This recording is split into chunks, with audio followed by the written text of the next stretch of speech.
Yeah. We rolling deep across our 10 in the dirty south where the rivers blend from Lake Charles to Baton Rouge. We riding with the Saints under them southern skies. We hustle hard, ain't no time to stop. Drive to the top, it's our time to shine. From NOLA's hard, we redefine the grind. Southwest Louisiana, stand up proud. With every beat, we bring the heat, hear the crowd. From Houston streets to Lafayette, Long McNeese. Right, let the raging cages flow. DJ 30 South, turn it up loud. Marking our vibes, yeah, we make our proud. Get on the bus, we coming alive. Drive to the top, it's our time to shine. From NOLA's hard, we redefine the grind. Southwest Louisiana, stand up proud.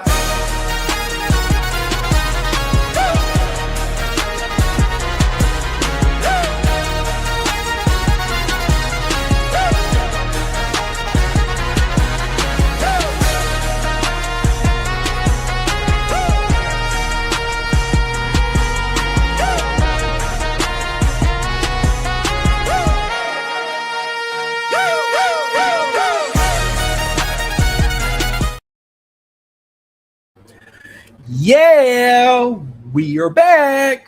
Hello again, everyone, and welcome to another live edition of On The Go right here on Driving to the Top Productions and, of course, Dirty South Entertainment. It's your boy, Mark. Dirty South is back in this bitch. What's up, everybody, on this wonderful Thursday? It is July 30th, 2026. Hope everyone's having a fantastic week. I know it's hot outside. Stay hydrated. Stay cool. It's a hot one, and it's going to get worse when we get to the month of August, which is in 2 days.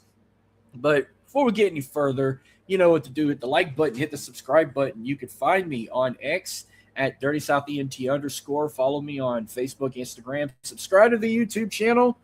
Of course, Driving to the Top. Of course, you can find everywhere as well. YouTube, Facebook, Instagram, X, and so forth. Tonight's episode is presented by Rogue Energy, the official gaming drink of On The Go, and POGGERS, the official vitamin supplement of On The Go. Pick your poison. Go to rogueenergy.com, download it on any mobile device, or go to poggers.shop and use that promo code right there, OTG, to get 10% off of your order. Tell them I sent you. Now, before I do my usual routine, let me give you a quick update. This is the one you've been waiting for. I will be previewing LSU football tonight. It is July 30th. I'm going to preview that tonight. I've been looking forward to this one. This one might be the longest one I'm ever going to do. But before we get to all that stuff, let's talk about one of the biggest elephants in the room that involved in the world of sports. It's like every time, it's always on a Friday, something big drops that I got to wait a whole week to talk about. Well, in the basketball world, we've been waiting for one man to make a decision, and he did. Give a quick thought about this. LeBron James going to Philly to play with the Sixers. This is his 24th season in the NBA. He's been with Cleveland. He's been with Miami, back to Cleveland, then to LA. Now he's going to Philly to go play with the likes of Joe Embiid and Tyrese Maxey, just to name a few. 2-year, $8 million veteran minimum contract, which means, of course, he's guaranteed $8 million over the next 2 years. He's a veteran minimum. Plus, he also gets the player option included in his second year, which means if his first year don't go the way he wants, he can option out and just leave the team, go retire, go play for somebody else, whatever he wants to do. The trade kicker, he gets a 15% bonus guaranteed if traded in the first year. And he will wear the number 23 yet again. He only wore number 6 with the likes of Miami and LA, but he's going to wear 23 with the Philadelphia 76ers. Looking at Chase's 5th NBA championship in his record-breaking 24th season, and is expected to play alongside Joel Embiid and Tyrese Maxey, to name a few. This one I didn't really think about. I mean, I know I'm my hatred for LeBron and everything, but I don't know why. I thought he was going to go back to Cleveland or going to go to State. Now he's heading east. He's heading back to the east. He's going to play with Philly. And, I mean, we'll see what happens. I mean, to be honest, I mean, if this would have happened maybe like 10, 15 years ago, Philly could be a dangerous team. But I can't picture in just one season turn this team all the way around. Yeah, I know the Phillies made the playoffs last season but didn't get too far. But I don't know, man. I don't, especially in that division he's in. He's going to be in the same division with the defending champs, the Knicks, with the king himself, Jalen Brunson, now the king of New York, with Karl Anthony Towns. Going to be playing against him quite often. And then you got the Boston Celtics in that division as well. I don't think you'll have a problem with teams like the Brooklyn Nets and the Toronto Raptors, but the East is going, I mean, well, that division alone is going to come down to the Knicks again or even the Celtics. Let the Philly fans enjoy this. I mean, Philly fans are crazy. But LeBron's going to get a real taste of reality of how these Philly fans can be.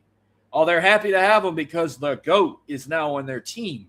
But if he don't deliver and give them what they want, they will cut him so fast. They will shit talk him so quicker that he can't imagine the actual haters do.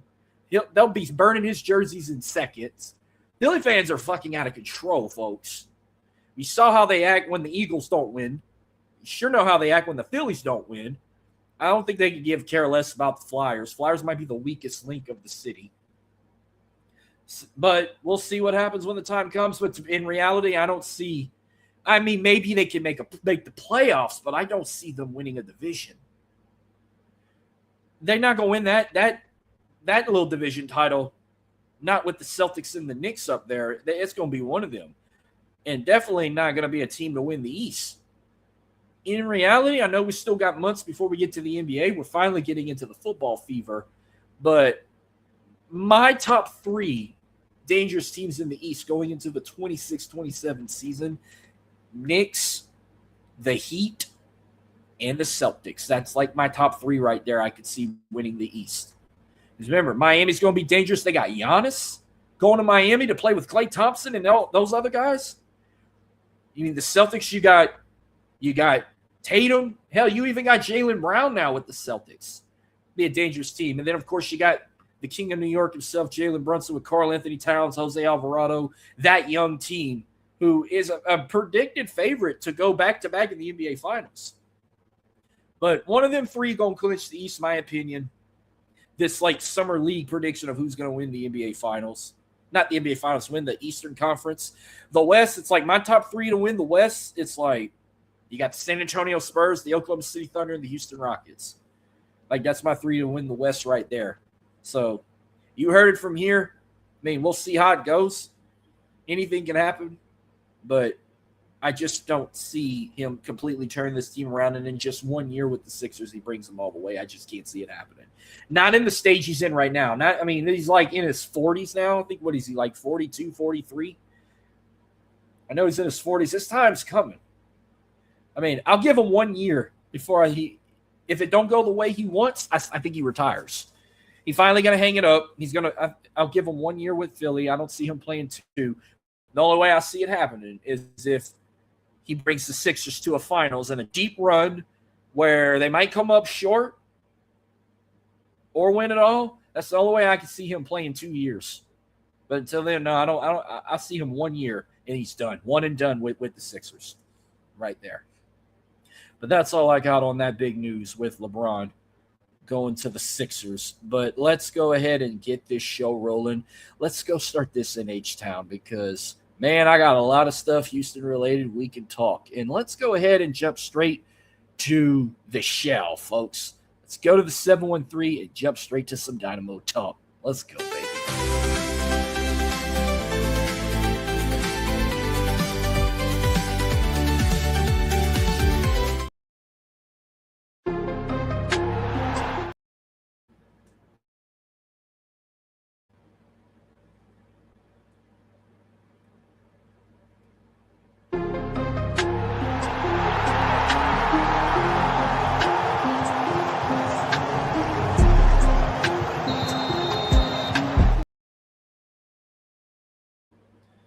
All right, folks, this is Dynamo Talk, where we're going to be talking the Houston Dynamo. And let me just say, I've never been so proud of this club, baby, because this past Saturday, I was at the Shell.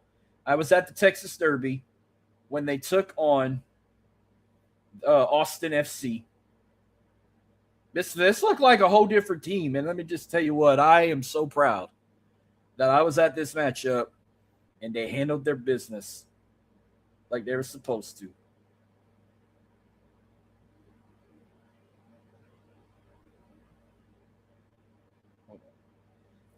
Have a little technical difficulty here on the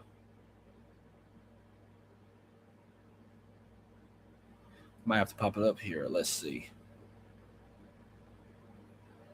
I hope my internet's good on y'all's side.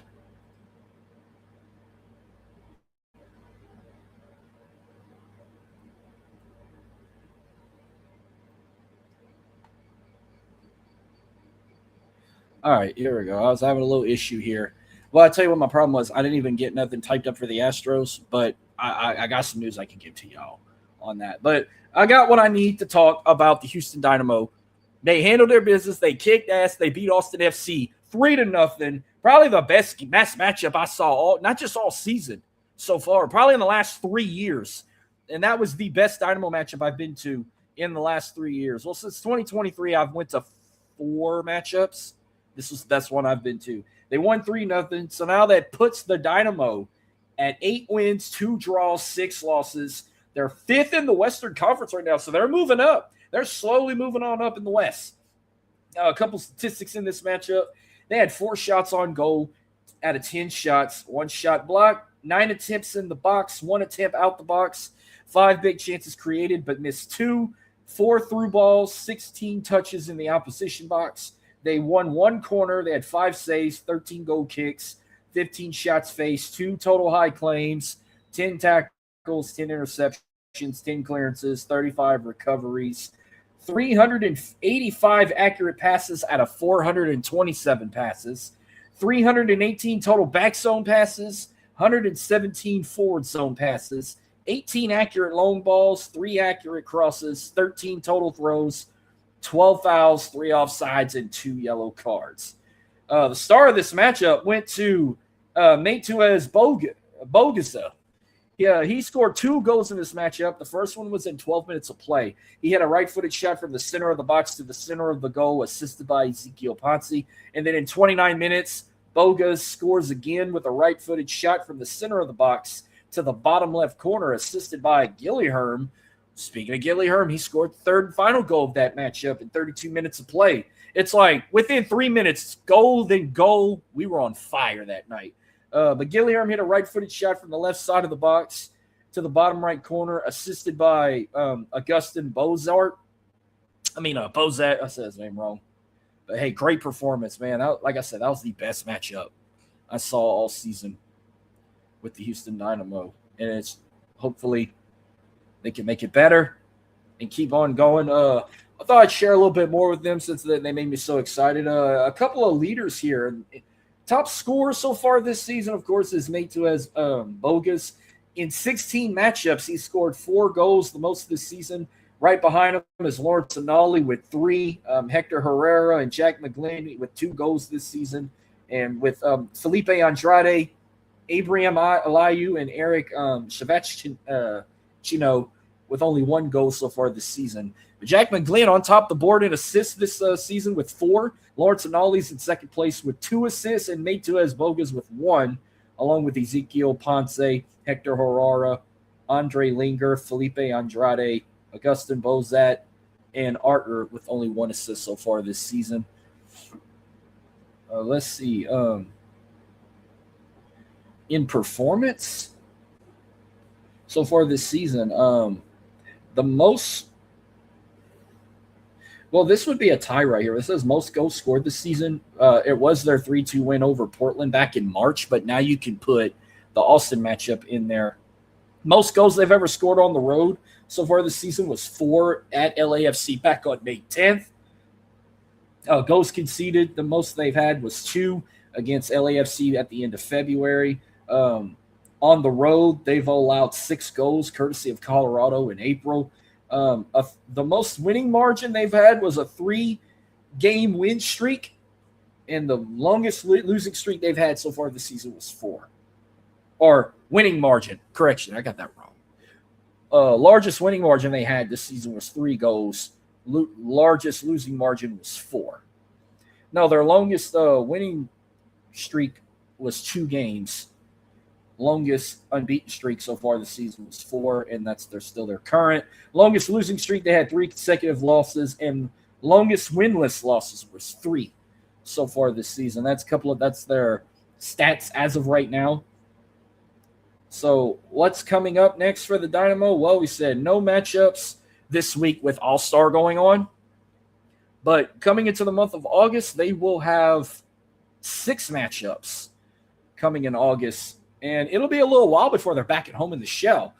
This Saturday, they're on the road at Kansas City on August 1st. Saturday, August 8th, they go to New England to play the Revolution. They will be back at the shell August 15th to host the LA Galaxy. Their only Wednesday night matchup of the season will be August 19th. They will go to Vancouver to play the Whitecaps, a team they beaten earlier this season when Vancouver was the number 1 seed. Saturday, August 22nd, they go to St. Louis, and then they wrap up the month of August at home against San Jose, who is currently the number 2 team in the West right now. So they have beaten the number 1 seed once at home. Can they do it with the number 2 seed? So that's all I got on some Dynamo talk, and hopefully they can keep it rolling because, like I said, they made me proud. I hope they can keep this going. And speaking of football, I want to get on the other side, talk about another football real quick. I wasn't going to leave this team behind. I thought maybe I can give an update, but I'm gonna break down. Let's change it to NRG real fast, and I'm gonna give you guys a little update on the Houston Texans training camp. I didn't want to leave this team behind. I got some bit of an update on the New Orleans Saints when I get to the 504. But for the Houston Texans, they opened their 2026 training camp yesterday at the Houston Methodist Training Center at Energy Park under D'Amico Ryan, where he's preparing for his milestone 25th season with the franchise. Rookies reported back on July 21st, while the veterans reported on Tuesday the 28th. Camp's going to go on throughout the 31st of August. There will be open practices on August 3rd, the 1st, the 3rd, the 4th, the 5th, the 7th, the 8th, the 10th, and the 18th. They will have a joint practice with the Las Vegas Raiders on August 18th, featuring Kyle's Cookout presented by HEB. They will also do another joint practice late in the month of August with the Carolina Panthers, but they will do that in Charlotte ahead of their August 28th preseason game. A few observations here. Let's start with the quarterback himself, C.J. Stroud, who he displayed a sharp, quick decision-making under center during the opening days, getting rid of the ball in under 2.8 seconds on the vast majority of his passing reps. So that could be whether he was under pressure or he just gets it out the pocket. But one thing known about them Ohio State quarterbacks, they know how to get rid of the ball fast, and this is nothing new to C.J. Stroud. I think he knows how to quick and release quick to get to his, whether if he's throwing it to a running back or a receiver. It could be like whether if it's a screen pass or a crossover. C.J. Stroud knows how to get rid of the ball quick with or without under pressure.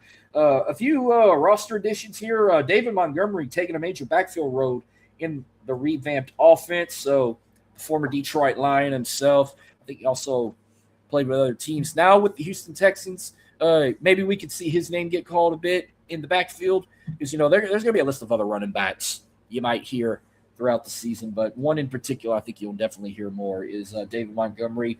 A few standouts in plays, I'll say this. Jaden Higgins, who increased the development work with CJ, while Elijah Huzzy at cornerback recorded an impressive interception off the backup in David Mills. So nice to see a little bit going on both sides there. We know what the offense can do, but the defensive backs, they're killing it. Like, shouts to Elijah Huzzy. I think he's trying to earn his spot, and I think we're going to get something special with him. Let's go back to yesterday. Let's see what we got here.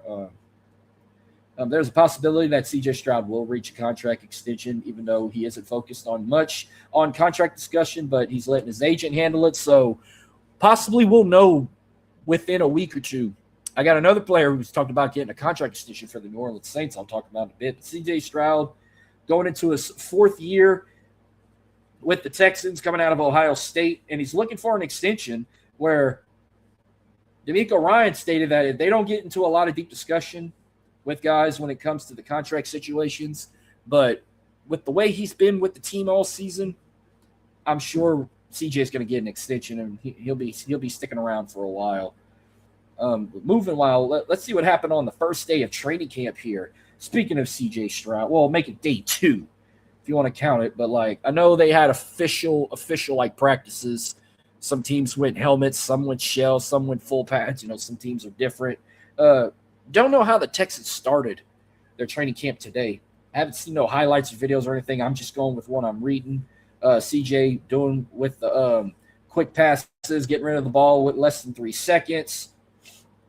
So great wideouts like Jaden Higgins. They're continuing that day after day. But hey, you're gonna have your good days and bad days. Said Jaden Higgins did drop a few passes, but I mean, got to shake the rust off a little bit there. But as of right now, I mean, yeah, it's only been a couple of days. By next week, I will have a few more updates on both training camps when it comes to the Texans and the Saints. But this is what I had for the Houston Texans as of right now. And I'll give you guys more info next week with their training camp as we count down for their first preseason matchup. Well, I want to throw this in. Speaking of football, let me get this topic typed up. When it comes to football, the only teams in each town are going to be passionate for is your Texans, the Houston Cougars, Rice. But one particular team I was waiting to hear about, their days are already numbered. The Houston Gamblers are officially gone. They've folded this team along with the Birmingham Stallions in the United Football League. I had a feeling this was coming. And you know what? I'm not even mad about it. I didn't even watch a match. I didn't even watch a game this past season. Ever since they changed the team mascot, no one wants this fucking team. You should have kept the Houston Roughnecks. Then we'd have been cooking. But I think once they killed the Roughneck franchise, the little spring football franchise was killed with it. So the Houston Gamblers are no more. And we're happy about it. Because we didn't want this team. We wanted the Houston Roughnecks. But I think what shocked me was the Birmingham Stallions gone after they've won, 3 championships? They've won 2 USFL titles, 1 UFL title, or they won 3 straight USFLs. I don't even remember. But Birmingham's not a freaking market city. Last I've heard, Birmingham had the 3rd lowest attendance. Houston, I think, had the worst of the worst. No one gives a shit about crap in Birmingham. Everyone in Birmingham is just people that go to Tuscaloosa to watch the Crimson Tide or go to Talladega for the races. That's all they care about in Birmingham. Besides UAB. I think UAB could fill out Progressive Stadium more than the Stallions could. But I don't even know why I'm talking that. I'm just throwing in as like a curveball with now, is the league going to fold? I don't think it will fold, but they were talking about expanding the league. Well, you're going to have to find 2 more teams after you got rid of the Stallions and you got rid of the Gamblers. What about teams like the St. Louis Battlehawks, the DC Defenders, the Renegades? Are they safe? I forgot who else is in that league, but Houston, they got a problem. Well, I wouldn't even call it a problem. I think we got rid of the problem. A spring football team no one gave a shit about is finally in the dust. Well, I got one more thing H-Town related, then we're going to take it to the 337, but let's take it back to the Diamond. Let's go to Dyken Park. Let's go to the Icebox and do some Astros talk. Oh, yeah. We were about to have a problem talking the Astros, but beg to differ. They're improving better. Let's go.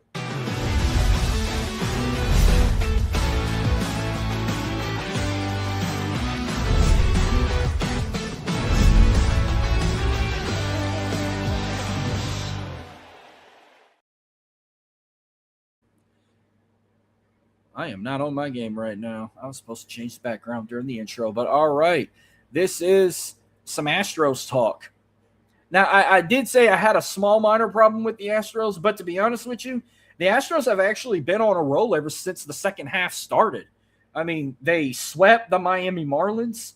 They've won the series against the White Sox, but I already knew they wasn't going to shut them out in a series, sweeping them with Ronel Blanco in his first debut start, which that was probably their worst game they've ever had since the second half started. But they handled their business with the Angels. So back to over the weekend, good news, they won the series over the White Sox.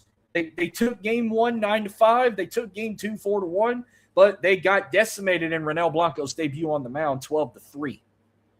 But they handled their business with the Angels. They won 6-4 Monday night, 3-2 Tuesday night, and last night a comeback victory 7-4. And right now the Astros are 55-55. We are where we need to be. I said as we can get the record tied and they can move forward and get a better record than a losing record, we would be doing good right now. And I think a lot of people are not happy about it, but who gives a shit? We're the most hated team. Well, also big shouts. Brian Turner, what's going on? Peace. Appreciate it, man. Salute to the channel indeed. But I should have had some numbers typed up and everything, but I didn't get nothing typed up. But I can tell you this here. Right now, they're in second place in the AL West, right behind the Texas Rangers. And this weekend is part 4 of the Lone Star Series. I'll talk more about that in a bit, but as of right now, they are second in the AL West, while in the American League, they are, I want to say, 8th. 1, 2, 3, 4. Yeah, they're 8th in the American League. Overall, they're kind of in the middle. They're 16th overall in Major League Baseball. So 2, 8, 16. Well, this weekend they play the Texas Rangers, part 4 of the Lone Star Series. And the Astros have actually been doing great in the Lone Star Series. Yeah, they've had a couple of losses with the Rangers. Brian says, LSU fan here. I will be in attendance. Me too. Yeah, this biggest opening in Tiger Stadium history. And I wish I would be there for College game day. But unfortunately, I won't be there. But I will be at the game. I'm going to do some more talk on LSU when I get to the 225. So I got to keep Brian tuning in so I can get to that. So just a quick rundown of what the Astros got with the Rangers. I know they still haven't decided a starting pitcher for Sunday on the mound, but let's see if we can get an update here. I know tomorrow night, game 1, Hunter Brown is on the mound against Nathan Eovaldi. Hunter's making his 4th start of the season. He's our 2-1 as a starter. His ERA is 3.45. He's allowed 32 hits. He struck out 50 batters, and he only allowed 28 walks and 5 home runs. Nathan's 19th start of the season, by the way. Going into Saturday, August 1st, last I saw, I think it was Ronel Blanco making only his 2nd start. But hopefully he can improve. But Jacob deGrom might be one of their best pitchers for the Rangers. Yeah, he's 7-6 as a starter, but his ERA is 3.67. That's not bad. He's only allowed 94 hits. He struck out 132 batters this season and only allowed 24 walks, but he did allow 16 home runs. So that's his big weakness there. And as of right now, the Houston Astros still haven't decided who will start on Sunday against Kumar Rocker of the Rangers, just as long as it ain't Tetsuya Imai. I don't know what's wrong with him. I wish it had been Spencer Arguetti, but Spencer Arguetti's still out with an injury. I mean, we could possibly, like I said, maybe like a Stephen Okert could start. Brian Abreu could start. I don't know who's going to start on Sunday, to be honest with you. But stat leaders, I don't think nothing's changed. It's still Yordan across the board. He's still leading in everything on the batting side. His batting average, .321 this season, 35 home runs, 80 RBIs, 126 total hits, and his OPP for the season is .432. While on the pitching side, I think everything's still the same here. But Peter Lambert, leads with 8 wins as a starter this year. He also leads with 100 strikeouts. Steven Okert still leads with 15 holds, and Josh Hader still leads with 14 saves as of right now. But yeah, this weekend, it's the Texas Rangers. It's the Lone Star Series. Until going into next show, next Monday through August 3rd through the 5th, they host the Toronto Blue Jays. They'll get an off day the next time we're on the air, which will be Thursday, August 6th. So I'll have a quick recap of the Lone Star Series as well as their series with the Toronto Blue Jays. I'll keep you guys posted on that. But Brian also said, let's see, week 1 will come down to DJ Pickett and PJ Woodland versus Brian Wesco and TJ Moore. Yeah, possibly, man. We'll see that. But let me go to the 337 real quick. I got to give some love and shout out and big exciting news for one team that's still young in the city, but we love them so much. And it's just their 3rd season. They made it to the big dance. So let's get back on the bus and head to the 337 and talk those Gumbeaux Gators, folks.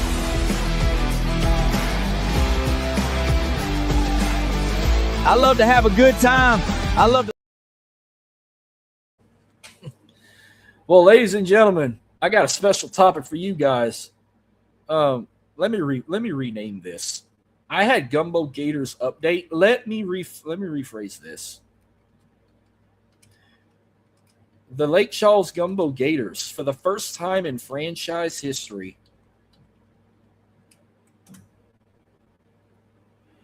are going to the TCL championship. They made the playoffs, only the 2nd time in franchise history in 3 seasons.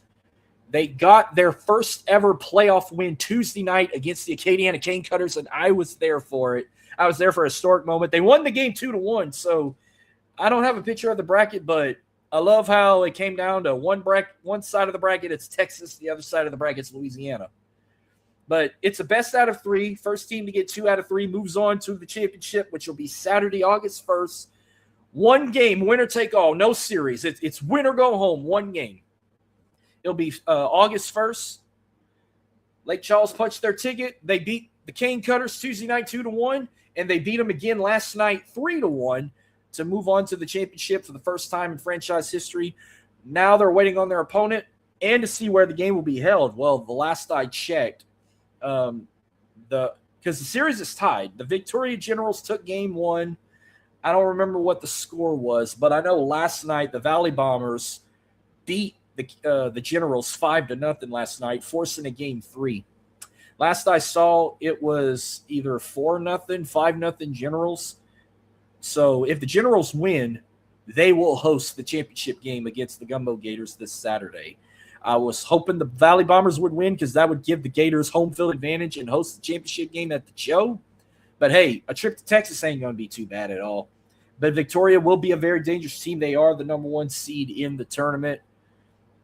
Lake Charles is 3 seed, upsetting number 2. So they've handled the Generals before. They've taken some wins and taken some losses with them. The only time I've ever seen them play Victoria in the inaugural season, they got beat. I don't remember. I don't know. I think it was like a 3-4-run loss or something like that. But hey, I'm excited. If I can't be there, if it's in Victoria, I will pay the $10 and watch it on TCL's website because I gotta witness this history. I know there's a lot going on this weekend. We got SummerSlam on the wrestling side. I got the Lone Star Series to watch for the Astros. Watch the Houston Dynamo as well. I got a lot on my plate for the birthday weekend, but I got to make sure to watch the Gumbeaux Gators win their first ever title in the Texas Collegiate League. So chomp away. This is not for the Florida Gators, folks, but chomp away. Go Gators. Get that first championship if you're making your way to Victoria. Before I even wrap this up and go to what the real reason why we're here, let me get an update real fast before we go to the 225. Because like I said, last time I saw they were up 4-0. End of the 6th, Victoria up 5-2. So Brazos Valley got some runs in, but still got a little bit more baseball to play. Anything can happen. Generals win, they host it. If the Valley Bombers win, Gators host it in Louisiana. All right, you guys are ready? Let's go to the 225 and let's preview those LSU Tigers. I'm ready. You guys are ready? All right. Let's go. There's the video ad. Here we go.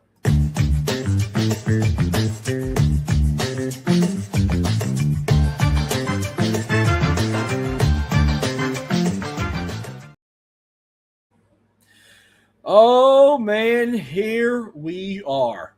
It's time to preview the 2026 season of the LSU Fighting Tigers.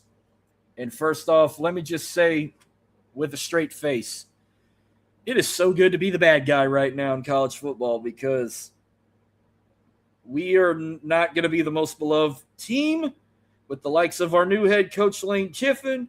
Everyone's already talking their shit, especially teams like Ole Miss. But like always, let's rewind back what happened in 2025. Not the season we wanted under Brian Kelly's fourth season, but in the first 8 games, didn't go the way. So when was it we got rid of him? Was it after the Vandy loss or was it after A&M's loss? It was somewhere in between that range. We just had enough of Brian Kelly and we couldn't take it anymore. And we brought Frank Wilson in as the interim coach for the remainder of the season. The offensive coordinator at the time, and then Alex Atkins took over as interim for the remainder of the season, along with Joe Sloan in his second season for the first 8 games. 7-6 season last year. 3-5 in the SEC. Probably the worst SEC record I've seen in almost 20-something years. And not to mention, they had to go to the Texas Bowl and play my alma mater. How'd you think I felt watching my school beat the team I grew up loving my whole life? I didn't. It wasn't supposed to go that way, but it did. A part of me hurt. That the Louisiana side of me hurt. But a little side of me was happy for the alma mater. But God, I did not want Houston winning that game. It was already embarrassing enough. Now, basketball is going to be different. When Houston and LSU, when Kelvin Sampson and Will Wade play on the court, I'm rooting for the Houston Cougars for that. It's at Toyota when we get there. But yeah, bad season we don't want to talk about. But we got new faces, new everything. New head coach Lane Kiffin, new offensive coordinator Charlie West Jr., new co-offensive coordinator in Joe Cox, new co-defensive coordinator in Chris Kiffin. Blake Baker, though, returning in his 3rd season as a defensive coordinator. Impact players. This one, I got a lot on this one. I wish I could just put a lot more people on here than I had, but let's start with our new guy, our new quarterback, Arizona State transfer Sam Leviett, who last season with the Sun Devils, he had over 1,600 passing yards, 10 touchdown passes, and only 3 interceptions. 306 total rushing yards and 5 rushing touchdowns with Arizona State last season. He's going to be the new quarterback.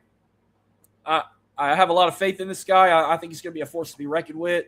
I can't wait to see what he does in the purple and gold, and I'm looking forward to that debut game with Clemson, where we're also going to see the debut of Lane Kiffin. Comes to impact players on offense as well. I'll put a couple running backs in here. I had to put both of them. First, I'm going to start with Caden Durham, who last year only had 505 total rushing yards on 111 carries, 3 rushing touchdowns. I think this is going to be the season where I can see him have 1,000 rushing and at least 10 rushing touchdowns. Another guy I see up there with those numbers is sophomore Harlan Bailey, who almost had 500 rushing yards last year, but he only had 491 on 104 carries with 2 rushing touchdowns. I can see Harlan Berry about 800. I'll give Caden Durham 1,000. I'm going to give Harlan Berry about 800, and I'll give him about close to 10 touchdowns as well. Let's give him 10 as well. Another name. I know tight ends, they're special with us, but we got 2 on here I had to put. These two had great seasons last year. First, I'm going to start with Tradez Green, the former Zachary Bronco. last year, 433 total receiving yards on 33 receptions, 7 touchdowns. Let's get that number to 800. Let's get to at least 800 minimum receiving yards. Let's get about 12 touchdowns for him. Malachi Thomas, another tight end, had to put in there. He had almost 200 total receiving yards last season on 13 receptions and only 2 touchdowns. Let's give him 600 total receiving minimum. Let's give him 7 touchdowns minimum. Maybe we'll move on more. On the receiving end, I put best receiver I can think of from last year, man. I'm going to put Eugene Wilson making his return. 239 total receiving yards last year on 27 receptions, 3 touchdowns. Eugene is going to have over 1,000 receiving yards for sure. He's going to be one of those playmakers for Sam Leviett. He's going to be a great target for Sam Leviett. I'm gonna say 15 touchdowns. I might be off the limb here, but somebody's got to be the most improved guy on offense. I think it could be Eugene Wilson. Also in there, now this guy came from West Florida, but I see this guy name get called a lot. Tyree Holloway.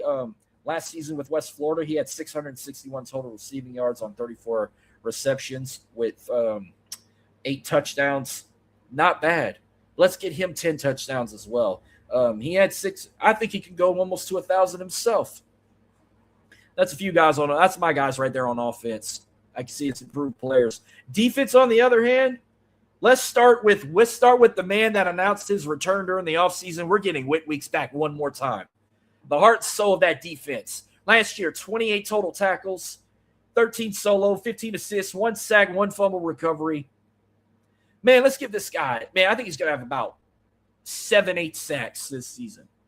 He's going to have up to 100 total tackles, maybe like 40 solo. He's going to have some numbers. He's got a first-round draft pick in 2027. Another guy I'm going to throw. Matter of fact, let me pull the comments back up because Brian here threw one name in there. I'm going to throw in there. He said DJ Pickett, PJ Woodland, Brian Wesco, and TJ Moore. Well, I got PJ and DJ as 2 of my impact players on defense there, Brian. PJ Woodler last season at cornerback, 20 total tackles, 12 solo, 8 assists, 1.5 tackles for a loss, 1 forced fumble, and 1 fumble recovery. I could see him about almost at 100 himself.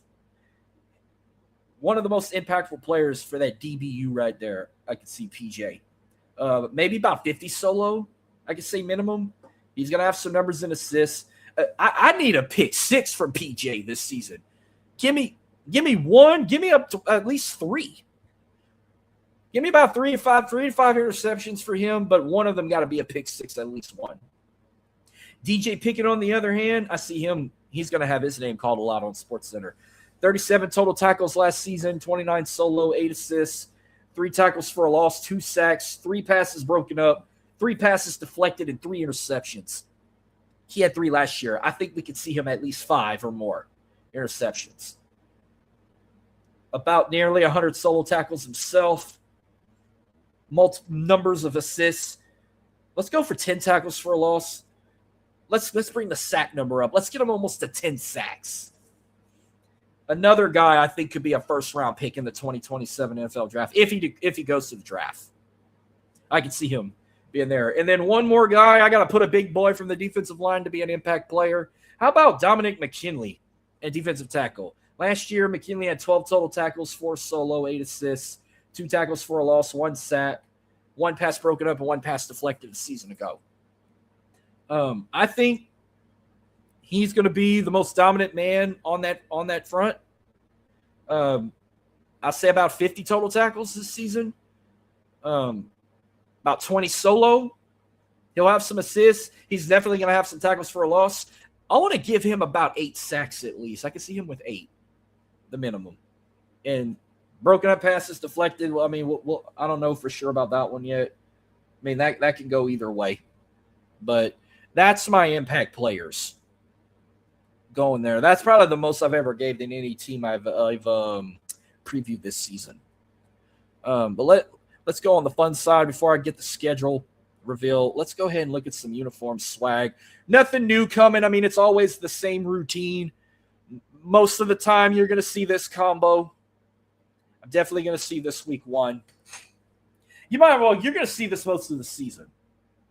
Out of 12 games, you might see this 8 out of 12 games. We might see your traditional combo, 8 out of 12. When you want to stick on the white side, I'm not the biggest fan of this combo right here, but I have seen it before. Maybe one game we might see this combo with gold helmet, white jersey, white pants. I'm not the biggest fan of it. Now, the whiteout, I do love the whiteout, but what games will we see this at? I feel like we will see this definitely at a road game. Maybe not at home, but definitely on the road. We'll see an all whiteout. When I look at the schedule, I can probably give you a prediction what that will be. Now, if we're talking purple jerseys, we're going to see this combo maybe at least once. I'm not 100% sure. It could probably be Louisiana Tech's matchup or the McNeese game. We could see this combo. But my most favorite combo ever, white on purple on white. Can we at least get this twice, please? I don't care what game. It could be a home game. It could be a road game. If people don't know me real well, this is my most favorite combo with the purple jersey. White helmet, purple jersey, white pants. That is my, hands down, that's why I'm repping purple tonight. Now, if we're lucky enough, there's always a gold game. I wouldn't mind bringing this baby back. I did enjoy this when they played Vanderbilt a couple seasons ago. I love the gold jersey. Some people don't like it. I love it. It's a fresh throwback. I mean, I wouldn't mind wearing this on homecoming night. But if we have a gold game, I wish Lane Kiffin could start a tradition where when it's the gold game, wear this again. I love this uniform. I like this combo. Tiger Mark said, all white is fresh. Go Tigers. Yeah, all white is fresh. I was blessed to see it a few times. But I never saw the gold jersey in person. But are you guys a fan of this combo that they wore a couple years back with Vanderbilt? Should they bring it back again? Should they have this for gold game? What you guys think? And to close out the LSU preview talk, let's do the real shit. Let's preview the 2026 schedule prediction. There's your schedule right there. With the biggest matchup, start week 1. Clemson in Baton Rouge.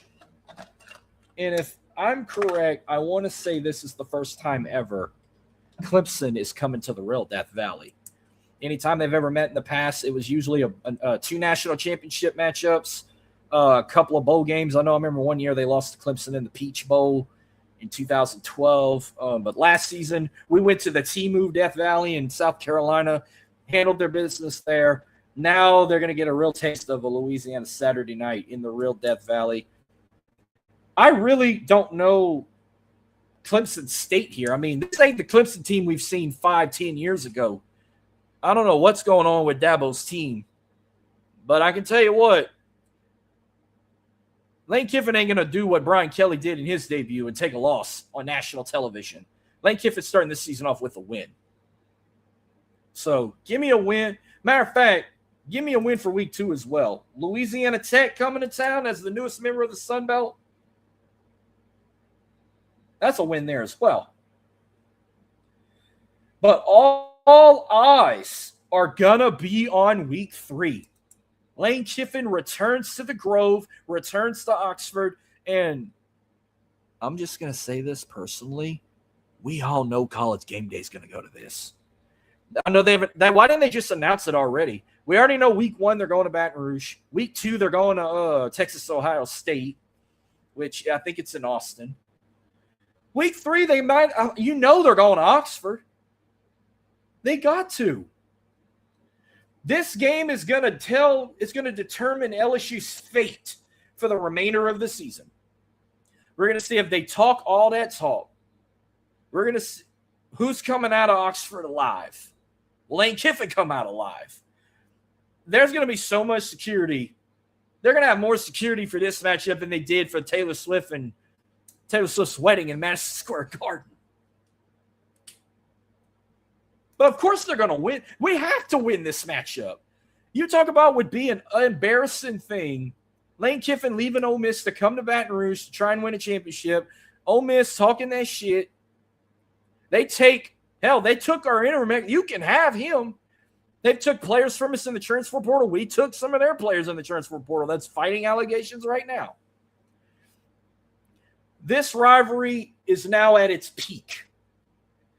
Over the years, we've said, Alabama's our huge, biggest rival, even though we could never beat them. The Magnolia Bowl just climbed up that ladder of LSU's most intense rivals. It went over Alabama. It went over Arkansas. It went over Texas A&M. This rivalry is going to mean something again. I'm not hating that it's this early in the season. I kind of wish it was really late in the season, but you can't close the season out with Ole Miss. Ole Miss got to close out with the Egg Bowl. But I'll play it early, get it out of the way so we can determine this fate. But they're going to win this game. It might be a struggle win. I would love it to be a blowout, but it won't. It will be a struggle win, a close win. But let's talk about how Ole Miss did last year. Ole Miss, 13-2 overall, 7-1 in the SEC, made the college football playoffs, but fell in the semifinals under Lane Kiffin. This is also going to be a make it or break it for Ole Miss. This matchup's so important for both sides, it's going to determine both the teams' fates. Not to mention Trinidad Chambliss versus Sam Levitt, going to be potential Heisman quarterback against, I think Sam Levitt could shock people and be a potential Heisman quarterback candidate himself. But Ole Miss, they're beating Ole Miss. I am so pumped and hyped for this. I'm more pumped and hyped for this than the Alabama game, to be honest with you. Then week 4, another rivalry game, Texas A&M. Yeah, A&M had a decent season last year, 13-2, 7-1, just like Ole Miss. Also was in the college football playoffs. But it's in Kyle Field. It's in College Station. I think this could be another, close win. They'll beat A&M as well. But it'll be a close game because it's a rivalry. Week 5, tune-up game, McNeese. Throw another win there. I always love going to this matchup because everyone in my hometown will be there. I've talked about it when I previewed McNeese. I love the matchup. It's always a good tune-up game for them to gain their confidence going into SEC play. So, easy win for them against McNeese. Then they go on the road. They go to Kentucky October 10th to play the Wildcats. I think they can handle this one as well. I got them beating Kentucky. So, that now puts them at 6-0. And already bowl eligible. Then week 7, they go to they're back at home. They're hosting Mississippi State. If they don't beat these guys, I'm going to lose my shit. All Mississippi State wants to do is make TikToks these days. But it should be a Saturday night in Death Valley. I think they're going to handle their business with them. Week 8, a rivalry renewed. How long has it been since we played Auburn? Been, about 3 or 4 years? But we got to go to Jordan-Hare. I know Jordan-Hare is a dangerous place to play. By the way, Kentucky, 5-7 last year, 2-6 in the SEC. They're going to handle their business with Kentucky.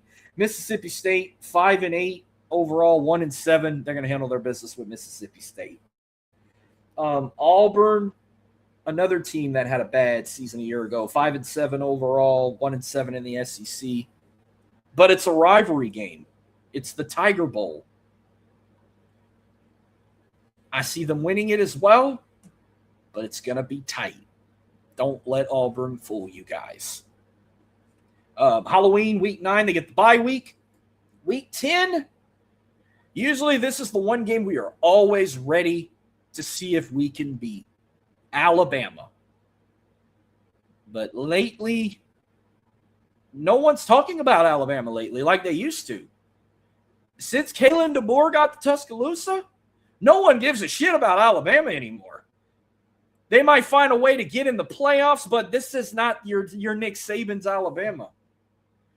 Since Saban left Bama, he took the dynasty with them. As long as Kalen DeBoer's in Tuscaloosa, they're not winning shit. Yeah, we should have beaten them a time or two. We should have fucking beat them last year. We should have beat them the year before. But Lane Kiffin will beat them. Lane Kiffin's going to do like – the only thing him and Brian Kelly will have in common in their first year. Brian Kelly beat Alabama his first season. He did it in overtime, and I was over there. Cost Alabama the playoffs. Best game I've ever seen in my life. And I've been to over 70 LSU games in 20-something years. Add another win there. So that would put them at 9-0. Now you're thinking, okay, Mark, you got them going perfect season? You think Lane Kiffin's going to put them in their first season? Well, no. And I'm going to tell you why. It's hard to go LSU's done it before, but for a guy in his first season to go a perfect season, it's very tough. You might be close, but real talk, guys, the Texas game will possibly be their first loss. Steve Sarkisian coming to Death Valley, Arch Manning coming to Death Valley. Texas is going to be one of the hottest teams in the SEC. A potential favorite to win the SEC, a potential team to make the college football playoff. The good news is we don't have Georgia on the schedule. The only way I could see them playing Georgia is if they make it to Atlanta. But in his first season, I don't know. But last year, Texas went 10-3 overall, 6-2 in the SEC, short of the playoffs last season. Texas is a potential favorite to go to the playoffs this year and win the SEC. This might be this is going to be a loss, and it hurts to say that, but I have a feeling if there's one game at home, and this is their final home game, if there's a home game they're going to throw away or play their ass off, but they come up short, it's going to be the Texas game. Something tells me this is going to be a loss. I would love for it to be a win, but something tells me it will be a loss. Then they close out their last two on the road. They go to Rocky Top on November 21st to play Tennessee. Again, I think they're going to have an outstanding road record, but there's going to be one road game. They're going to fucking blow it away and throw it away. That's why I was looking at road games like Ole Miss and Auburn. If they're going to lose one road game, luckily I have them beating Ole Miss and I have them beating Auburn. But those two can go either way. But I would not be surprised if they lose two in a row. If they lose to Texas, potentially they will lose to Tennessee as well. Tennessee last season, average season like LSU, they went 8-5 overall, 4-4 in the SEC. Tennessee's tough to play at home as well. Neyland Stadium is a tough place. Wouldn't be surprised they lose two in a row. I have them losing no more than 2 games. Because Arkansas, they're going to win. They're going to win Arkansas. They're going to beat Arkansas. So basically, I have LSU going 10-2. 10-2 overall. They'll be short going to the SEC championship, but they're in the college football playoffs. That's all that matters. And there's nothing more I would love than to see a playoff game in Baton Rouge. Can you imagine the tailgating, the atmosphere, the scenery? You might as well bring College Game Day to Baton Rouge if there's a playoff game on campus. We've seen schools have great playoff atmospheres. We've seen Notre Dame. We've seen Indiana. We've seen Texas A&M. We've seen Penn State. Who else has had home playoff games over the years? Texas was another one. Wait till they host a playoff game in Death Valley. Holy shit. It will be nothing like you've seen before. But this is where I'm going to jump the gun, too, before I wrapped up this LSU talk. But as you can see, I have them going overall record 10-2. So that would put their SEC record 7-2 in the SEC. He's going to bring them to the playoffs their first season. His first season, sorry. They're going to the playoffs for the second time ever since the CFP era. in his first season, he will bring LSU to the playoffs. I have them at least getting to the quarterfinals.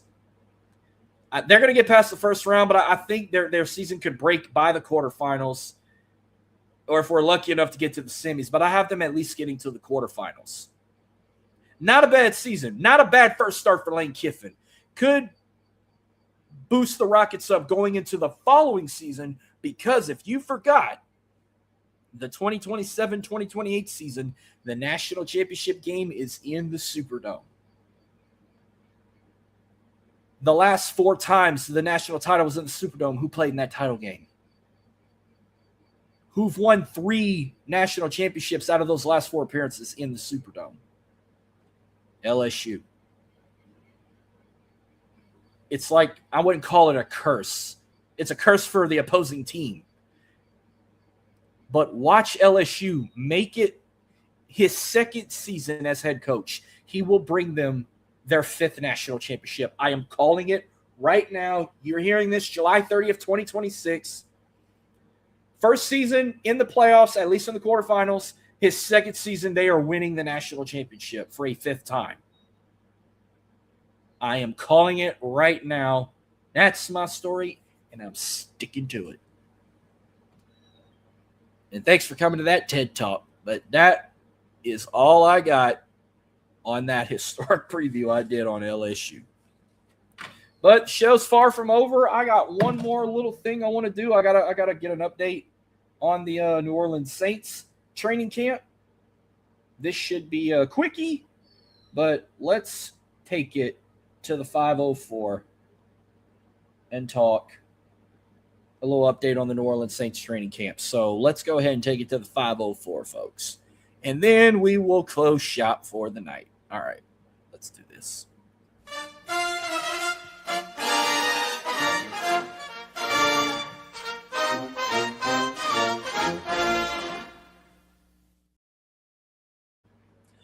All right, now we're in the 504, and I know I haven't talked this in a while. We haven't talked really Saints lately, but football season is nearly here. I'll give a quick update on the New Orleans Saints training camp. I know the players started making their way to the Ochsner Sports Performance Center up there in Metairie, also where the New Orleans Pelicans also train as well, doing their summer league right now. Here's how – luckily, I've got actually the schedule of how practice is going to go. Today, they just did helmets. They're going shell tomorrow. Again, on August, they're getting an off day Saturday. Then they're going to go back shell on Sunday and Monday, August 2nd and 3rd. They'll get an off day on my birthday, Tuesday, August the 4th. And then they put the full pads on starting Wednesday, August 5th. And then after that, they'll get a couple days rest. They'll be back in full pads on Saturday, August 8th and 9th. They will have a joint practice on Thursday, August 13th with the Jacksonville Jaguars at the Ochsner Sports Performance Center. And they will also have a special practice at Tulane on August 26th, but they'll go shell for that one down there at Yeoman Stadium. So that's a little update on their schedule there. But let's get an update and see how they did. Speaking of that, let's talk about one of those guys. Chris Olave signed his 4-year extension with the New Orleans Saints up to $132 million. That's including $90 million in guarantee money. So one of our star receivers, he's going to be sticking around for a while. I mean, Chris Olave, he is one of the most improved wide receivers we got, and I do enjoy watching him. Great target for Tyler Shuck. Also, with the Hall of Fame next week, Drew Brees announced his former coach, Sean Payton, to present him and enshrine him into the Hall of Fame, which no better guy than Sean Payton for that. So, yeah, he's still the head coach for the Denver Broncos, but, man, Sean Payton and Drew Brees got a special bond. They always had a special bond in those great years when they were together. And I wouldn't have wanted nobody else to enshrine Drew Brees than Sean Payton. All right, so let's see. Let's get an update here on the New Orleans Saints training camp before we wrap up tonight's show. Let's see. Let's go back to Tuesday. Like I said, we already know Chris Olave just did the extension, but he trained with Tyler Shuck and several other players He's still well, I'm going to skip that part. He already got his contract extension. But rookie wideout Jordan Tyson had was also limited during OTAs and minicamp with his hamstring injuries. So his usage during the acclimation period of training camp this week will be something. But that was back on Tuesday. Hopefully he'll get fully healthy. By the way, not the way you want to start off training camp. Having to make some severe changes on defense. Brian Brzee tore his ACL, so now we have to call the next man up to replace him. It was an outstanding nose tackle, and it sucked what happened. And it always sucks when someone has a season-ending injury during training camp, man. My heart goes out to him, man. That fucking sucks, man. We were all excited getting Travis Etienne and how exciting the offense was going to be and getting ready for the season. Going to training camp, we get our first serious injury in Brian Brzee. Man, fucking sucks. So you're going to have to call the next man up. So I was making a couple predictions here of who can I see fill that void there at nose tackle. You know, who's going to be that guy? I mean, you got Christian Miller, John Ridgeway, Nathan Shepard, Javier Suggs, Xavier Harris, you know, one of those guys. Vernon Broughton, that's another one. Like, one of those guys could fill that void for Brian Brzee. I'll keep you guys posted on that. But here's some news from yesterday. Chris Olave didn't participate in his 7-on-7 or 11-on-11 drills, but his absence wasn't medically related, according to Kellen Moore. He was elected to hold in as they worked through a contract, were working for his contract extension, and did individual position drills, but watched the team drills from the sideline. But yeah, like I said, we don't need no more serious injuries. I mean, like, work steady with him. He just signed that extension. We don't need another serious injury here. But I mean, Chris Olave been around the team all off season and been a participant in most of the team's off-season practices on a limited basis. While he didn't fully participate, Jordan Tyson did have a noticeable step up. He had a better day. He was limited earlier in the offseason due to his hamstring issue, but he did participate in the 7-on-7 and 11-on-11 drills in their first practice. A couple other observations we have here. How about Travis Etienne and Alvin Kamara getting first team reps? Now, Kendra Miller did get some reps on the second team, where he did tear his ACL last season, so he's healthy. He's in camp training along with Kamara and Etienne. I said the running back room is going to be special with those three. Let's see. Charlie Smith also went 5 for 5 in kicks today, but he'll be rotating reps and competing with Tanner Brown, who was a former kicker in the UFL. So they're going to be rotating around there. Taysom Hill made the big announcement yesterday. Like, he's not returning to New Orleans, but I'm going to say something at the end to close out on Taysom Hill. But while the Saints started camp, like I mentioned, Brian Brzee, yeah, I already mentioned that. Here's some observations that happened today so far. Chase Young ran the defense had a key sequence at the end of practice in red zone work. You know, Chase Young ran into Tyler Shuck. Quincy Riley intercepting Shuck on the next play. Shuck didn't have the best performance today while looking for Jordan Tyson, but he shook it off and responded with a touchdown throw to Jordan Tyson, the rookie. So we're looking forward to seeing his name getting called a lot. But Tyson did get plenty of reps in his second day of camp, including a touchdown. Chris Olave, who was taking part in the second day of his hold-in before, announced his new deal and did work on 11-11 drills and did watch from the sidelines. Plus, they also had fans watching. So, I mean, the practice, the training camp's open for the fans to watch. I know they have you can get tickets and whatnot. You can take pictures and sign autographs with them after. Tanner Brown went 4 for 5 and missed the PAT. And Kool-Aid McKinstry ended early after he rolled his ankle. So we had a little minor injury there. Hope nothing severe like Brian Brzee. But Kool-Aid, man, we can't lose him either. We already lost one big defensive talent. We can't lose a second. But other than that, I mean, I think things will get better. I'm not saying this team is going to be like a Super Bowl contender, but I have them at least winning the NFC South and a potential playoff run.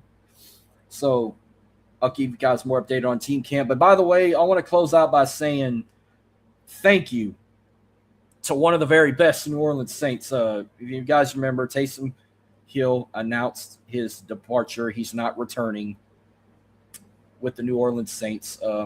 He will officially be a free agent. He stated, he got on social media and stated his case. Even did like a big tribute video for him, narrated by Drew Brees. But started his career, he was a part of the practice squad with the Green Bay Packers, but since 2017, he's been a New Orleans Saint. He's been in the black and gold. So all his statistics, I'm going to name down the list, came as a New Orleans Saint. This kid can play everything from a tight end to a quarterback to a running back, a wide receiver, special teams. He has done it all. There ain't going to be nobody like Taysom Hill. Nobody. And the Jets game I attended to, he had a record-breaking night.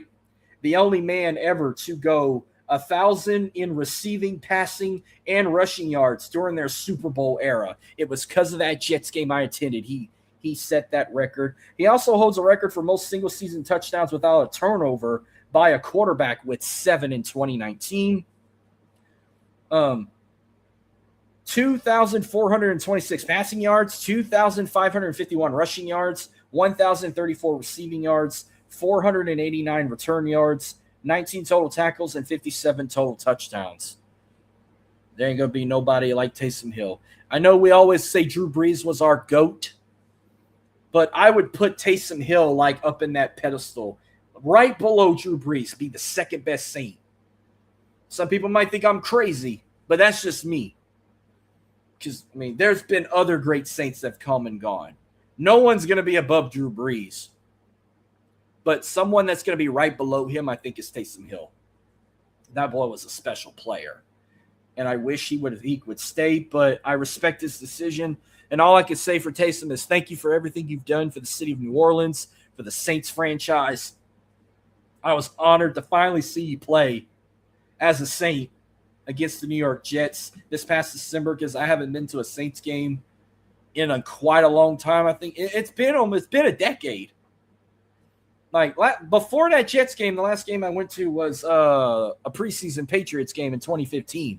So like 2 years before you came. But I enjoyed watching you on TV, making my jaw drop, whether you're playing quarterback, running back, receiver, tight end, or returning on special teams. You were something, man. And I enjoyed, like I said, I'll never forget that Jets game where you balled the hell out.